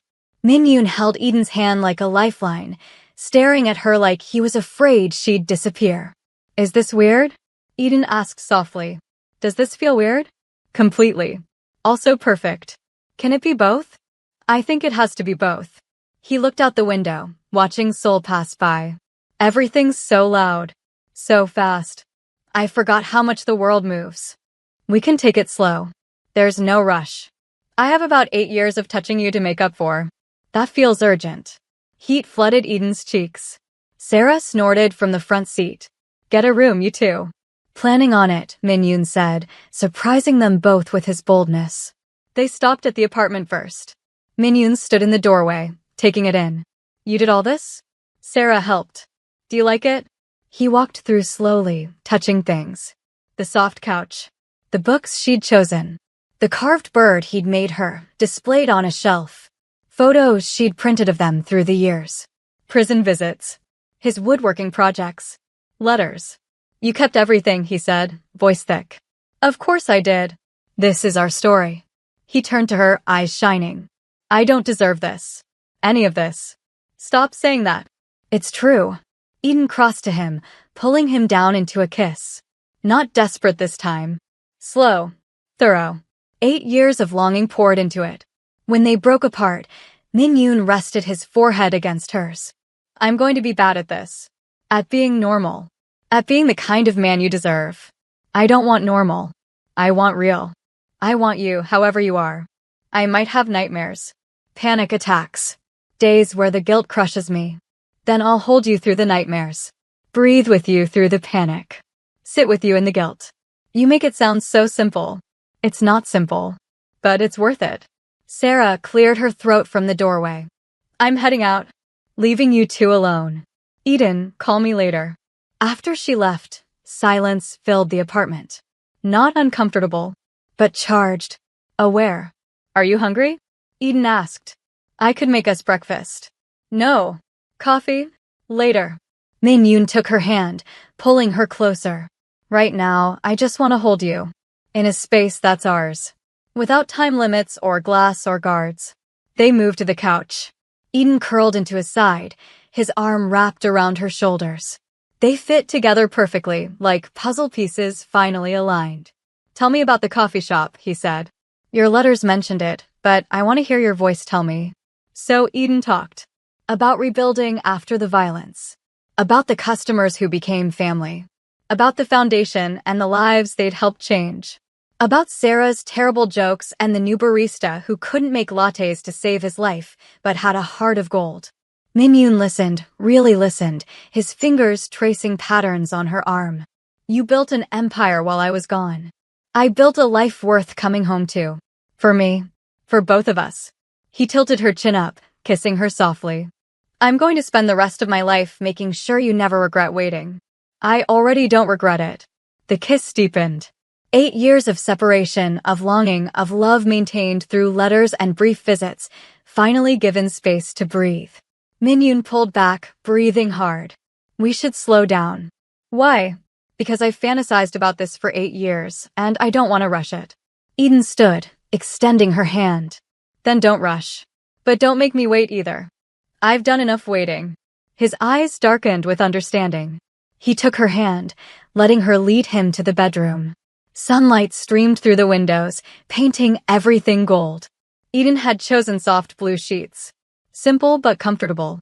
A space for healing and new beginnings. Min-yoon stood at the foot of the bed, suddenly uncertain. I don't know if I remember how to be gentle. Then relearn with me. She reached for him, and he met her halfway. Kissing. Touching. Rediscovering each other without barriers. His hands were reverent, tracing her face, her shoulders, her curves like she was something precious and breakable. You're real, he kept whispering. This is real. I'm real. We're real. Eden pulled him closer, helping him out of his sweater. And we have all the time in the world. They took their time. No rushing. No desperation. Just presence. Just the miracle of skin against skin, breath mingling, bodies remembering what letters and glass could never convey. Min-yoon was gentle. Almost too gentle. Like he was afraid of his own strength. I won't break, Eden assured him. I know. But I spent 8 years dreaming of this moment. Let me savor it. So they savored. Every touch. Every kiss. Every whispered confession. They made love like people learning each other for the first time and like souls who'd known each other for lifetimes. Afterward, they lay tangled together, sunlight warming their skin. Min-yoon's fingers traced lazy patterns on Eden's shoulder. I love you, he said quietly. I don't think I've said it enough. I love you. For waiting. For believing. For seeing something in me worth saving. Eden turned to face him, fingers tracing the sharp line of his jaw. I love you too. For choosing the hard path. For becoming someone new. For proving that change is possible. What do we do now? Now, we live. We build. We figure out what normal looks like for us. I start at the woodworking shop Monday. And I have the coffee shop. We'll build routines. Lives. Something stable and boring and beautiful. Min-yoon smiled, that smile she'd fought 8 years to preserve. Boring sounds perfect. They spent the rest of the day in that apartment. Cooking together. Min-yoon was terrible in the kitchen, but Eden patiently taught him. They laughed when he burned toast. Kissed when he successfully chopped vegetables. Evening came. They sat on the balcony, watching Seoul's lights flicker to life. Min-yoon's arm around Eden's shoulders. Her head on his chest. Do you ever regret it? He asked quietly. Waiting so long? Missing out on other relationships? Never. Not once. She looked up at him. Do you regret turning yourself in? Losing 8 years? Not if it meant becoming someone worthy of you. You were always worthy. You just didn't know it yet. You really believe that? With everything I am. Min-yoon kissed the top of her head, holding her closer. Then we'll make the next 8 years count. And the 8 after that. And every year we're given. That's a lot of years. Not nearly enough. The first month of freedom was harder than Min-yoon expected. Everything overwhelmed him. The noise of traffic. Crowds in the coffee shop. The simple act of choosing what to eat for dinner. After 8 years of rigid structure, freedom felt like drowning in options. Eden found him on the bathroom floor one night, 3 weeks in, having a panic attack. Too much space, he gasped. Too many choices. Too much everything. She sat beside him, taking his hand. Breathe with me. In for 4. Hold for 4. Out for 4. They breathed together until his heart stopped racing. I'm sorry, he said afterward, embarrassed. I thought I'd be better at this. You're doing amazing. You're adjusting to an entirely different world. Give yourself grace. I don't know how. Then I'll teach you. The same way you're teaching yourself to be gentle. To be present. To be free. The woodworking job helped. The shop owner, Mr. Park, was a veteran who understood rehabilitation. He gave Min-yoon space to work silently, to lose himself in the grain of wood and the precision of cuts. You're good at this, Mr. Park observed one afternoon, watching Min-yoon craft an intricate table leg. Patient. Careful. I'm used to precision work, Min-yoon replied. Then realized what he'd implied. Sorry. That was. I know your history. Don't apologize for your past. Just build a better future. Mr. Park handed him sandpaper. One piece at a time. At the coffee shop, Eden introduced Min-yoon slowly to regulars. Some recognized him from the documentary. Reactions were mixed. An older woman refused to be served. I don't drink coffee made by murderers. Min-yoon started to retreat, but Eden stopped him. Then you can leave. We don't serve closed-minded people here either. The woman left in a huff. Min-yoon stared at Eden. You just turned away a customer for me. I'll turn away 100 customers if they can't see who you are now. Who am I now? Someone trying. Someone learning. Someone brave enough to face his past instead of running from it. She squeezed his hand. That's enough. But not everyone was hostile. A young man approached tentatively one afternoon. You're Min-yoon, right? From the documentary. Min-yoon tensed. Yes. I just wanted to say thank you. My brother's in prison. 10-year sentence. I thought he was lost. But watching your story gave my family hope. So, thank you. After he left, Min-yoon sat down heavily. That was unexpected. People are rooting for you, Sarah said, wiping down a table. More than you realize. And the ones who aren't? Screw them, Eden said simply, making both Min-yoon and Sarah laugh. 2 months in, Min-yoon's parole officer, Officer Chin, did a routine check. She walked through the apartment, asking questions, observing interactions between Min-yoon and Eden. You seem well-adjusted, Chin noted.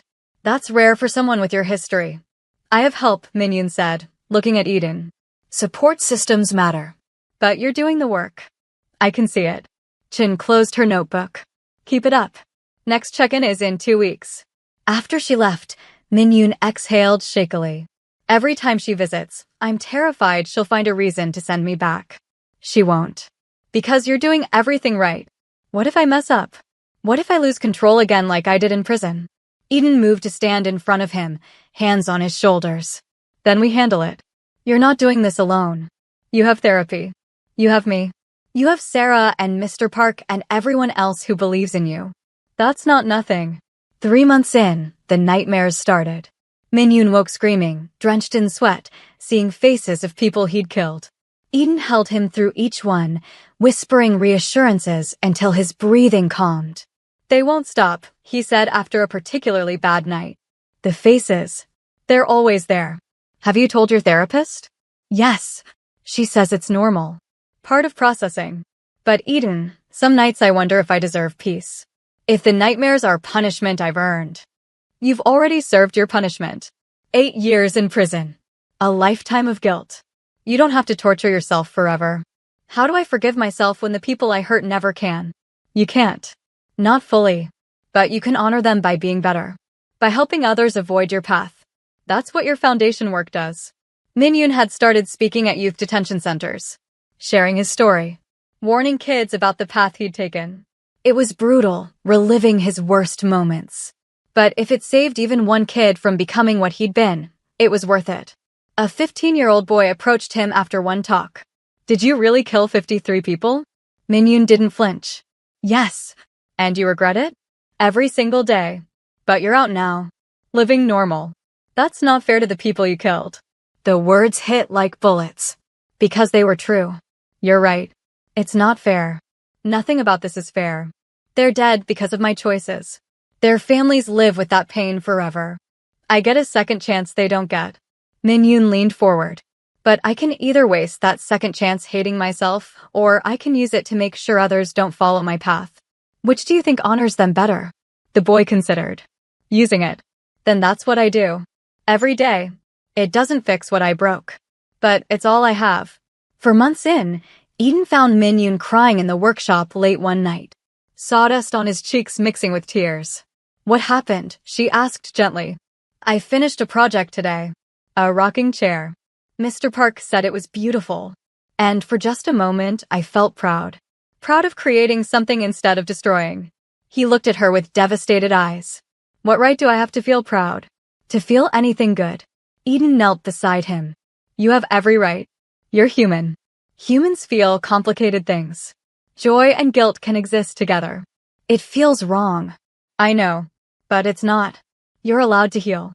You're allowed to find moments of happiness. That doesn't dishonor the people you hurt. It honors the possibility of change.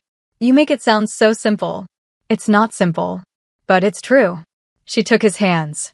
Min-yoon, if you spend the rest of your life punishing yourself, what's the point? You served your time. You're doing the work. At some point, you have to let yourself be human again. What if I don't remember how? Then we keep practicing. Every day. Until it feels natural again. 5 months in, Sarah threw a small dinner party. Just close friends. People who knew their story and supported them. It was Min-yoon's first social gathering in nearly a decade. He was terrified. What do I talk about? What if I say something wrong? What if they're only pretending to accept me? Then you be yourself. Talk about woodworking. About coffee. About whatever feels natural. Eden adjusted his color. And if it's too much, we leave. No judgment. The dinner was awkward at first. Min-yoon sat stiffly, answering questions in monosyllables. But then Mr. Park started talking about a complicated joint technique, and Min-yoon's eyes lit up. He launched into an explanation of grain direction and stress points, hands moving expressively. Eden watched him come alive talking about something he loved. Watched him smile. Laugh at a joke. Be present. On the drive home, he was quiet. Then, that was nice. It was. I forgot what normal socializing felt like. Without guards or time limits or fear. You did great. I talked for 20 minutes about wood grain. That's not great. That's boring. Mr. Park loved it. You connected. That's what matters. Min-yoon took her hand. Thank you. For what? For giving me reasons to keep trying. For making life feel worth living. 6 months in, they established routines. Min-yoon woke early, went for a run to manage anxiety. Worked at the shop. Met with his therapist twice weekly.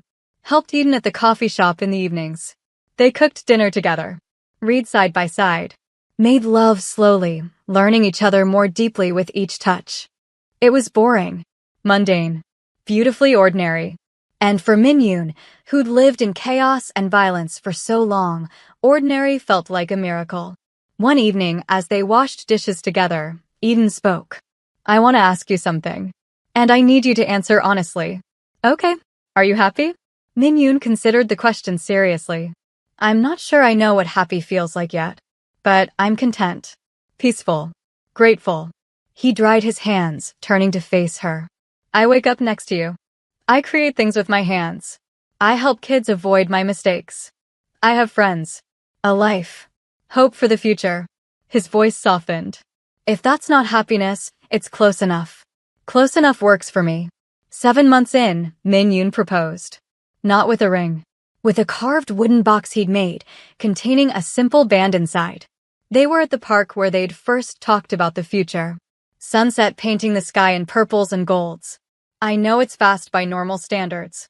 But we've been together for nearly 9 years if you count the waiting. He knelt, hands shaking. Eden highly. You saved my life. Not by fixing me, but by believing I could fix myself. You waited 8 years for a maybe. I want to spend the rest of my life making sure it was worth it. Tears streamed down his face. Will you marry me? Eden was crying too. Yes. Yes, of course yes. He slid the ring on her finger. It fit perfectly. Like everything about them. Imperfect but right. 8 months after his release, they married at City Hall. Small ceremony. Sarah as witness. Mr. Park and Officer Chen attending. The documentary filmmaker captured it, the final chapter of their story. Eden wore yellow. Min-yoon wore a suit he'd bought himself with his first real paycheck. They exchanged vows written in letters over 8 years. I promise to keep choosing you, Min-yoon said. Every day. Through nightmares and healing. Through guilt and grace. I promise to build a life worthy of your faith. I promise to keep seeing you, Eden replied. Not the man you were. Not the man you think you should be. But the man you are. Growing. Trying. Loving. I promise to walk beside you. Always. They sealed it with a kiss. And for the first time in his life, Min-yoon felt fully, completely free. Months became years. The nightmares lessened. The guilt remained but grew manageable. Min-yoon's woodworking business expanded. Eden's foundation flourished. They bought a small house with a workshop in back and a garden Eden filled with Ethiopian coffee plants. They had hard days. Days when Min Yoon's past crashed into their present. Days when Eden doubted whether love was enough. But they kept choosing each other. Kept showing up. Kept building. 3 years after his release, Eden gave birth to a daughter. They named her Hope. Min Yoon held his infant daughter with hands that had once destroyed, now creating life, protecting it. "She's perfect," he whispered, tears streaming. "She's ours," Eden corrected. "And she's going to grow up knowing that people can change. That second chances matter. That love wins." Min Yoon looked at his wife, his daughter, the life they'd built from ashes and impossible odds. "Love wins," he repeated. "I'm starting to believe that." "Good. Because I've always known it." 5 years after release, Min Yoon's parole ended. He was finally, truly free. That evening, they sat on their porch, Hope asleep inside, watching Seoul's lights twinkle in the distance. "What do you want to do now?" Eden asked. "Now that you're completely free?" Min Yoon pulled her closer. "Exactly this. Come home to you. Kiss our daughter goodnight. Build furniture. Drink your terrible coffee. My coffee is excellent. And live the most boring, beautiful life imaginable." He kissed her temple. That's freedom. Not the absence of constraints, but the presence of choice. "And I choose this. Every time." Eden smiled. That smile that started everything. The smile that saved a killer and proved that redemption was possible. "Then that's what we'll do," she said. "We'll choose this. Every day. For the rest of our lives." And they did. In Seoul, where darkness and light danced together, where a coffee shop owner once smiled at a broken assassin, where impossible love survived against every odd, Eden and Min Yoon built something extraordinary from something terrible. They built a life. They built hope. They built proof that it's never too late to change. Never too late to choose better. Never too late to love and be loved in return. Their story became legend. Not because it was easy, but because it was real. Because sometimes the most powerful thing in the world is a smile. And sometimes that smile finds someone in darkness and refuses to let go until they step into the light. This is their story. The silent blade who learned to love. The coffee shop owner who refused to give up. And the 8 years that proved love is patient. Love is kind. Love is fierce. Love is choosing someone. Every day. Through everything. And love, in the end, always wins. Thank you for staying with Eden and Min Yoon through every moment of their journey. If this story touched your heart, hit that like button and subscribe for more Afro love diaries. Tell us in the comments, would you wait 8 years for love? What was your favorite moment? We read every comment and your words fuel our next stories. Share this with someone who believes in second chances, in redemption, in the power of love to transform even the darkest souls. Until next time, remember, everyone deserves kindness, especially those who think they don't. This is Afro-Korean Vibe Stories, where every heartbeat tells a story.